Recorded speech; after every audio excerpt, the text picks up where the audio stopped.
दोस्तों online classes में आपका स्वागत है। तो ज्योग्राफी की इस सीरीज़ में हम लेके आए हैं भारत का भौगोलिक विभाजन और भारत का भौगोलिक विभाजन या उत्तर का विशाल मैदान। ठीक है, तो उत्तर के विशाल मैदान का जो विभाजन है हम दो भागों में करते हैं। तो भौतिक स्थलाकृति और प्रादेशिक विभाजन। भौतिक स्थलाकृति और प्रादेशिक विभाजन। तो प्रादेशिक विभाजन में हम देखेंगे राजस्थान का मैदान, गंगा का मैदान। गंगा को के मैदान को हम तीन भागों में बांटते हैं।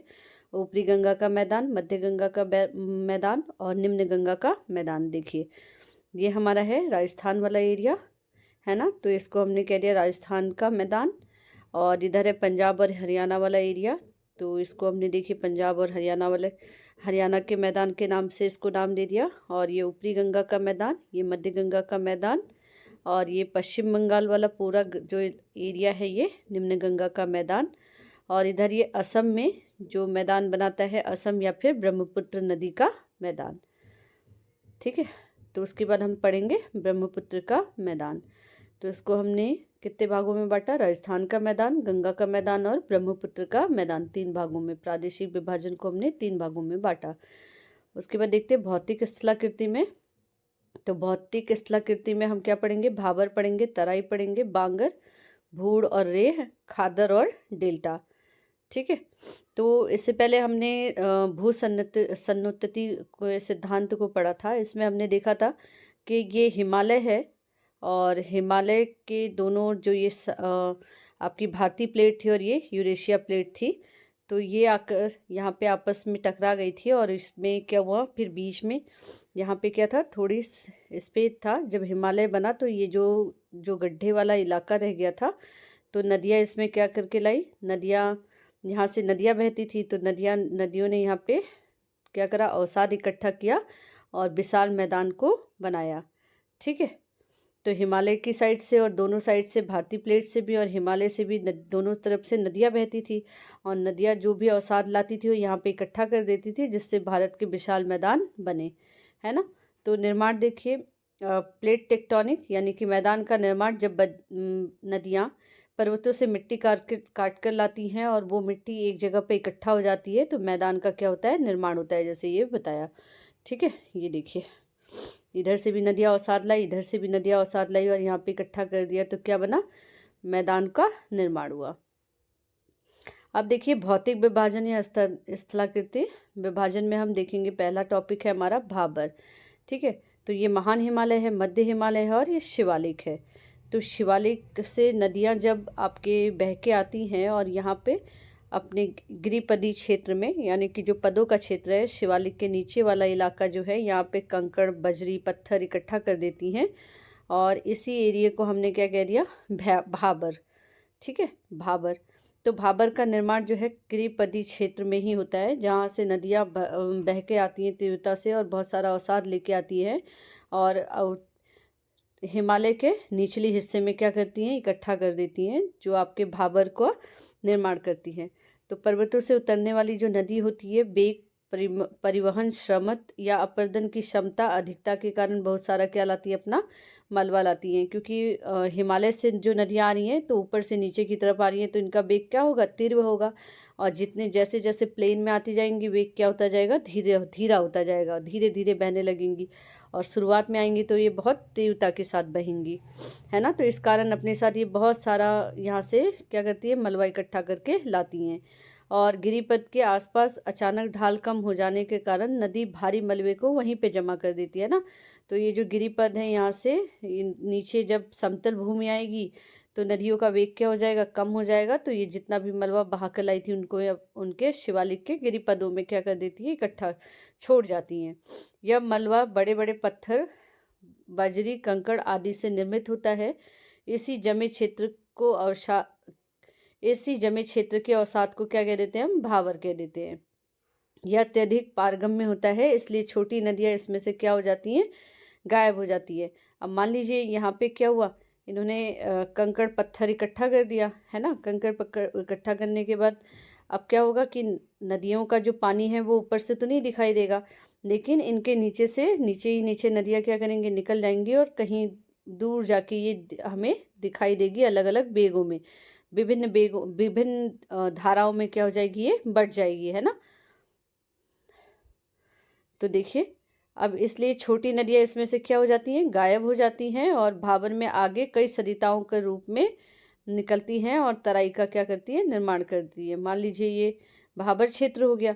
अब यहाँ पे तो नदियों की धारा हमें दिखाई नहीं दी, लेकिन कहीं दूर पे जाके ये क्या करेंगी, नदियों की अलग अलग सरिताएं हमें दिखेगी, अलग अलग धाराओं में ये बढ़ जाएगी और बाद में ये धाराएं क्या हो जाएंगी, सम्मिलित रूप से इकट्ठी हो जाएंगी, है ना। तो ये कृषि के लिए क्या होती, अब देखिए शिवालिक के गिरिपति क्षेत्र में सिंधु नदी से तीस्ता नदी तक इसका क्या है, विस्तार है और लगभग 8 से 16 किलोमीटर तक ये चौड़ा है और यह कृषि के लिए क्या है, अनुपयोगी है। यहाँ पर लंबी जड़ों वाली वनस्पतियाँ पाई जाती हैं, जिनकी जड़ें पानी की खोज में बहुत दूर तक जा सकें, वैसी वनस्पतियाँ यहाँ पे पाई जाती हैं।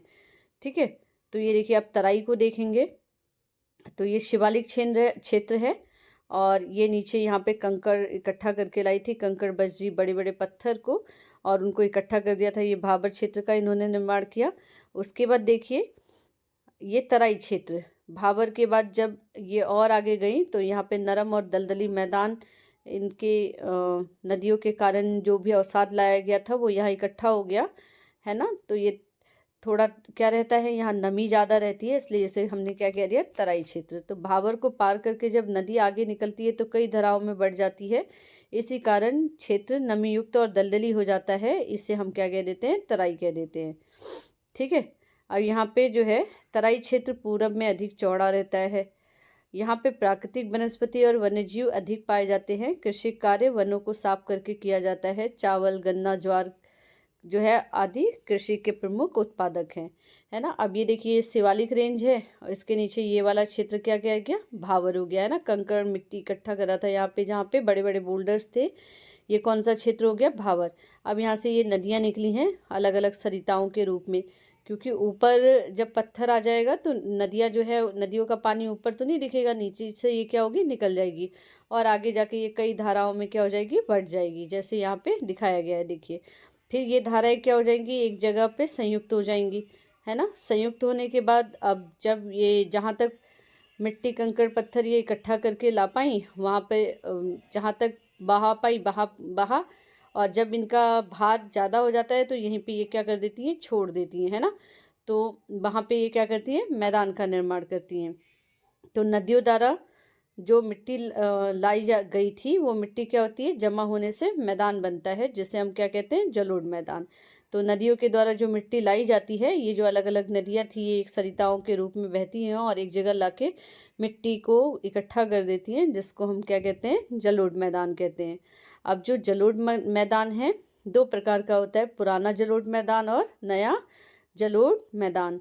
तो पुराना जलोढ़ मैदान क्या होगा, जो नदी के जितना नज़दीक होगा वो जलोढ़ मैदान क्या होगा, नया जलोढ़ मैदान होगा। और जो नदी से जितना दूर होगा, जहाँ की मिट्टी कृषि योग्य अच्छी होगी, वो पुराना जलोढ़ मैदान होगा, है ना। तो पुराने जलोढ़ मैदान को हम बांगर कहते हैं और नए जलोढ़ मैदान को हम क्या कहते हैं, खादर कहते हैं। बांगर में कंकड़ अधिक होते हैं, अशुद्ध कैल्शियम कार्बोनेट की अधिकता होती है। ठीक है, कृषि के लिए अधिक उपयोगी नहीं होता है, हालांकि तकनीकी एवं मानव श्रम के से क्या करते हैं, यहाँ पे कृषि की जा सकती है। यहाँ पे भूमिगत जल पाया जाता है। रेह या भूड़, जब बांगर भूमि अत्यधिक सिंचाई कर दी जाती है तो एक क्षारीय परत जम जाती है, जिसे हम क्या कहते हैं, रेह कहते हैं, जिसे शोरा प्राप्त किया जाता है।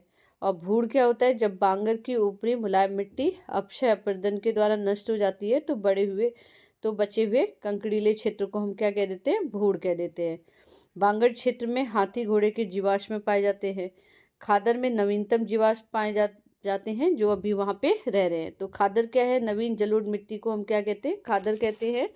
और यहाँ पे बाद का जल जो है पहुँचता है, इसलिए ये क्या होती है, अधिक उपजाऊ होती है, कृषि के लिए क्या है, उपजाऊ है खादर क्षेत्र। उसके बाद देखिए अब ये जो यहाँ पे जो मैदान बने, इसके आगे क्या हुआ, नदियाँ जो है बहुत सारे जल को इकट्ठा करके ले आती हैं, नदी के मुहाने पर स्थित होता है। खादर का ही ये क्या है, विस्तार है। जैसे मान लीजिए ये जलोढ़ मिट्टी थी, अब ये मिट्टी जाके यहाँ पे इकट्ठा कर दी इन्होंने और क्या बना दिया, डेल्टा बन गया। तो जैसे गंगा ब्रह्मपुत्र का डेल्टा सुंदरवन है ना, यहाँ पे सुंदरी नामक वृक्ष पाए जाते हैं, इसीलिए इस क्षेत्र को हम क्या कहते हैं, सुंदरवन का डेल्टा। अब देखिए प्रादेशिक विभाजन में क्या होगा। राजस्थान का मैदान यह मुख्य रूप से राजस्थान में है, प्रमुखतः अरावली के पश्चिम में है। यह 2 भागों में बांटा गया है, मरुस्थली और राजस्थान बांगर। मरुस्थली या थार रेगिस्तान यह एक सूक्ष्म मरुस्थल है। यहाँ पे वर्षा जो है 25 सेंटीमीटर से कम होती है। यहाँ पे बालू और बालिका स्तूप पाए जाते हैं। अर्धचंद्राकार बालिका स्तूप क्या होते हैं, यहाँ पाए जाते हैं बरखान। ग्रेनाइट, सिस्ट और नीस की चट्टानें भी यहाँ पे क्या होती है, पाई जाती है। जैसलमेर के पास कुछ झीलें जैसे प्याला झील, वनस्पति मरुद्भिद, जहाँ सिंचाई की सुविधा है वहाँ कृषि होती है। उसके बाद आता है राजस्थान बांगर। इस क्षेत्र में कृषि की जाती है क्योंकि कहीं कहीं पे उपजाऊ क्षेत्र है। यहाँ पे नमकीन पानी की झील है। सांभर, देगान, डिडवान आदि झीलें हैं। सांभर झील भारत की सबसे बड़ी खारे पानी की झील है। उसके बाद पंजाब और हरियाणा का मैदान। यह मैदान सिंधु तंत्र द्वारा निर्मित होता है। ये सिंधु नदी है, इसमें जाके झेलम, चेनाब, रावी, ब्यास, सतलज मिल जाती हैं, आदि नदियाँ मिल जाती है।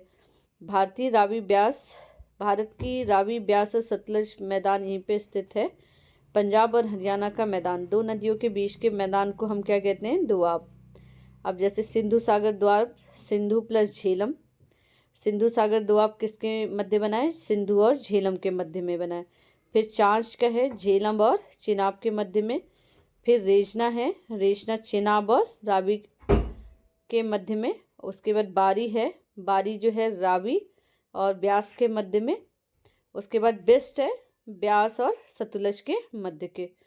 सतलज के दक्षिण में मालवा का मैदान है। मालवा के दक्षिण में मुख्यतः हरियाणा में भिवानी बांगर पड़ता है। अधिकतर क्षेत्र जो है वो बांगर हैं।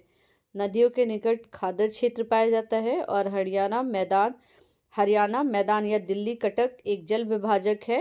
इसके पूर्व में जल दक्षिण पूर्व दिशा की ओर प्रवाहित होगा। यमुना नदी इस मैदान की पूर्वी सीमा है। तो आज के लिए इतना ही। चैनल को ज़्यादा से ज़्यादा लाइक करिए, शेयर करिए एंड सब्सक्राइब कर दिए। धन्यवाद।